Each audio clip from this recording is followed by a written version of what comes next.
Kicked out of first class for no reason, Keanu quietly takes a seat in economy, while the crew laughs behind his back, unaware of who he really is.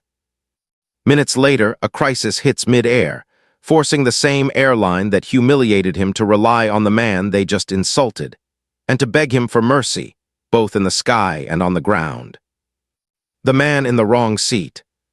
If you had been on that flight with me, you would have sworn it was just another ordinary Tuesday in the sky.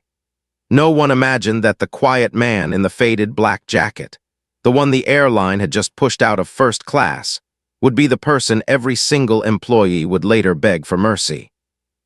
The airport felt tired that afternoon, like it had already lived 3 days in one. Delayed flights glowed red on the screens, people argued into their phones, and the smell of burnt coffee drifted through the terminal. I was standing at Gate B, clutching a folder with my resume, thinking more about the job interview waiting for me in New York than the people around me. That was when I noticed him. Backpack over one shoulder, hair a little messy, jeans, simple boots, no entourage. He looked like someone who preferred corners and quiet places, not like someone whose face could sell out movie theaters. He moved through the crowd with this gentle kind of awareness, like he was careful not to bump anyone. When an older woman dropped her boarding pass, he got to it before the wind from the open jet bridge could carry it away. "Here you go, ma'am," he said, soft voice, almost shy. A kid in a superhero t-shirt stared at him too long, eyes huge, trying to confirm if this was really who he thought it was. The man just smiled, knelt down, and asked, "You like action movies?" The boy nodded, speechless. "Me too," he said, bumping knuckles with him, like they were sharing a secret no one else needed to understand. At the counter, the gate agent looked like she had already lost whatever patience she'd started the day with. Her name tag said CHARRIS, and her eyes said, "Don't test me." The announcement came in that strained, practiced voice. "Ladies and gentlemen, Flight 218 to New York is oversold in our first-class cabin. We are seeking one volunteer to move to economy in exchange for a travel voucher." The suit-wearing business crowd stared straight ahead, as if eye contact might drag them out of their champagne and legroom. No one moved. There was some whispering at the counter, frantic keystrokes, a printer shrieking. Then the agent's voice cut through the noise. "Mr. Reeves, Keanureves." A few heads snapped up in disbelief. He lifted his hand politely, like a kid answering roll call. She didn't smile. "Sir, there's been a ticketing error. Your upgrade to first class was not properly confirmed. We're going to have to reassign you to economy." Her tone made it sound like he was the one who'd made the mistake, like he'd tried to sneak into a place he didn't belong. You could feel the shift in the air. People started recording on their phones, some suddenly very interested, others pretending not to care while leaning closer. One guy in a suit blurted, "You're kidding, you're not actually bumping him." The agent doubled down. "Sir, our system is clear. Mr. Reeves, you can take the voucher or you can remain in economy. We need to board now." It was cold, clipped, too loud. I waited for him to explode, or at least argue. Instead, he just took a slow breath, eyes calm in a way that made everyone else look small. "It's okay," he said. "Someone probably needs the seat more than I do. Economy's fine." He didn't even look at the voucher. I wish I could say I stepped forward, that I offered to trade places, that I told the agent to respect him, respect anyone, no matter who they were. But I didn't. I watched, silent, hugging my folder tighter, telling myself it wasn't my business, that I didn't want any trouble before the most important interview of my life. That was the first lesson that flight tried to teach me. The cost of staying quiet when someone is treated unfairly. It's a feeling that stays with you, like turbulence that never really stops. On board, the difference hit hard. First class glowed with soft lights and wide seats, the kind that let you forget you were trapped in a metal tube miles above the ground. A thick curtain separated it from the rest of us. Behind that curtain, our world shrank. Narrow aisles, overstuffed overhead bins, elbows touching strangers. I found my middle seat in row 19 inside. A moment later, the quiet man in the black jacket stopped beside me, checking his boarding pass. "Sorry," he said with a crooked little smile. "I think I'm the aisle." I slid back to let him in, heart hammering, because now I was stuck between a nervous college kid at the window and Keanu Reeves at the aisle, pretending this was completely normal. He stowed his own bag, no fuss, no hint of ego, then helped the college kid wrestle a backpack into a space that seemed scientifically impossible. "Push from the bottom," he suggested, laughing softly when it finally wedged in. When a baby in the row ahead of us started crying, really crying, the red-faced, desperate kind that makes everyone groan, he didn't roll his eyes like half the cabin. Instead, he leaned forward, making goofy faces past the seat, covering his eyes, then popping back into view. The baby's wail broke into these uncertain little laughs.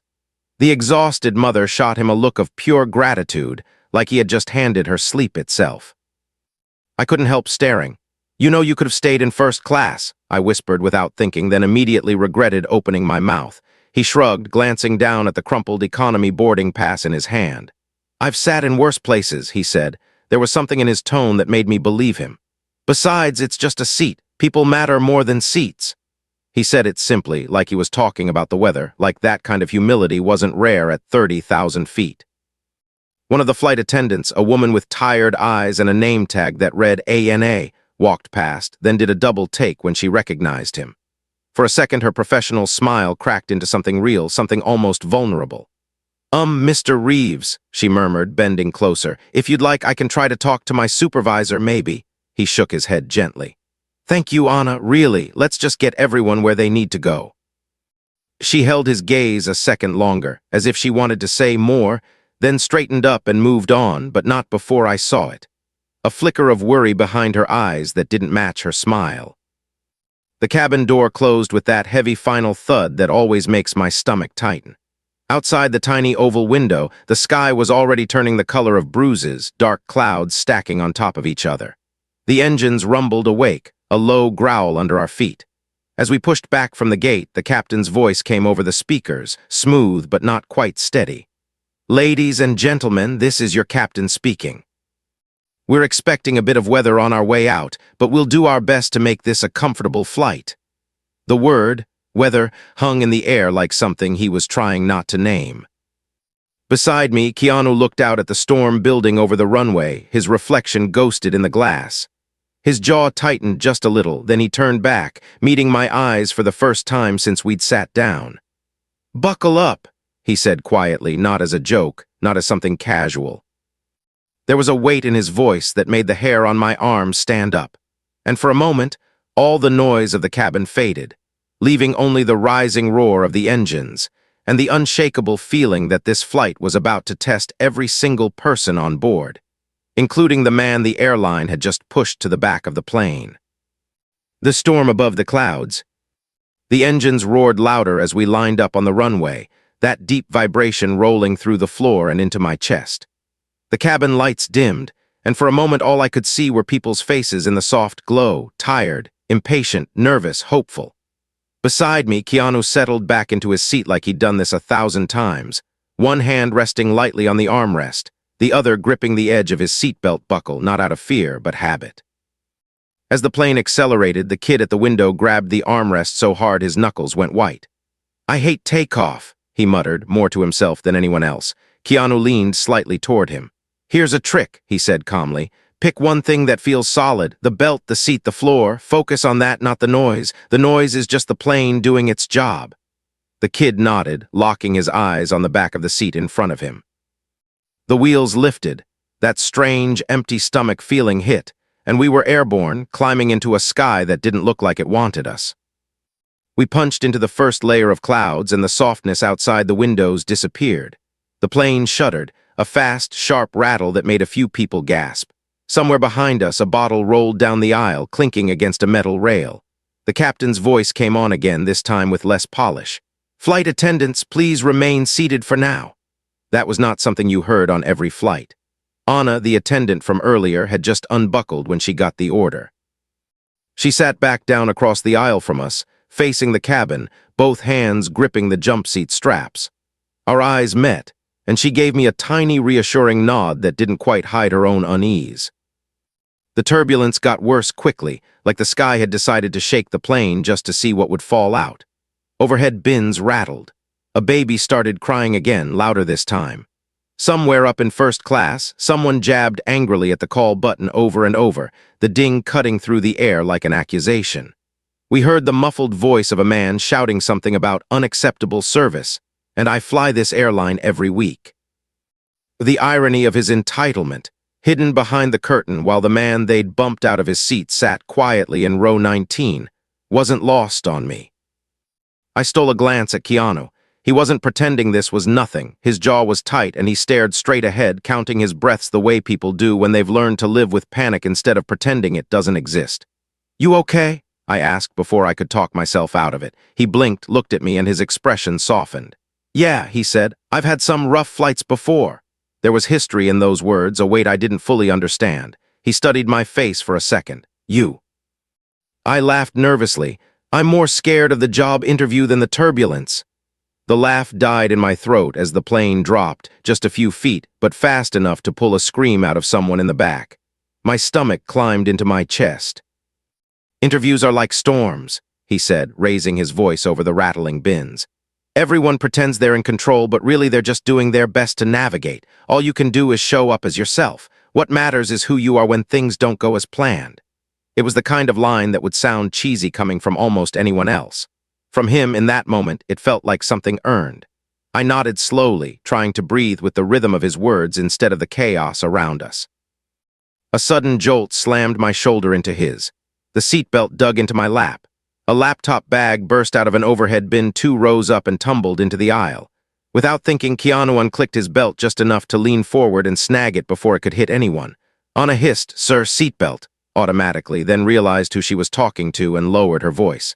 "Thank you, but please stay seated while it's this bad." He buckled back in, no argument, no ego. "Sorry," he said, more concerned about making her job harder than about his own discomfort. That small act, catching a stranger's falling bag during a storm, felt like a sketch of who he was at his core. The turbulence didn't ease. It shifted. The shaking turned into a strange, uneven rocking like we were skidding across invisible waves. The lights flickered once, then steadied. The cabin grew quieter, not because people were calm, but because they had run out of small talk and jokes to hide their fear. I looked at Anna. Her lips moved silently as she counted something under her breath, eyes fixed on the emergency exit near row 18. She'd been trained for this, but training and reality are never the same, and we all knew it. Then it happened. A deep, unnatural bang reverberated from somewhere under the left wing, followed by a grinding noise that did not belong in the sky. The plane lurched hard to one side, sending a wave of panicked cries through the cabin. Somebody shouted, "What was that?" The engines changed pitch, one roaring loud, the other dipping into a sickening, uneven hum. For a heartbeat, everything inside me went still, like my body was waiting to decide whether it should scream or pray. The oxygen masks dropped from the ceiling with a snap and a rustle, swinging wildly in front of our faces like yellow and white ghosts. People gasped, some froze, some grabbed at the masks with shaking hands. The recorded safety voice started its calm script about securing your own mask before helping others, wildly out of sync with the chaos. I felt my fingers go numb. Before I could move, I saw him. Keanu's eyes changed. The fear was still there, but something else rose above it. A settled, focused determination, like a switch flipping from passenger to something far more active. He reached for his mask calmly, then turned toward the terrified kid by the window whose hands were still hovering uselessly in the air, too shocked to act. In that suspended second, with the cabin tilting and alarms chiming somewhere in the cockpit, I realized that whatever happened next, this man, who had been humiliated by the airline less than an hour ago, was about to become the steady center everyone else would cling to. And just as his fingers closed around the boy's mask, the entire cabin was flooded with a blinding flash of light and a violent crack of thunder that made it feel, for one breathless instant, like the sky itself had split in half.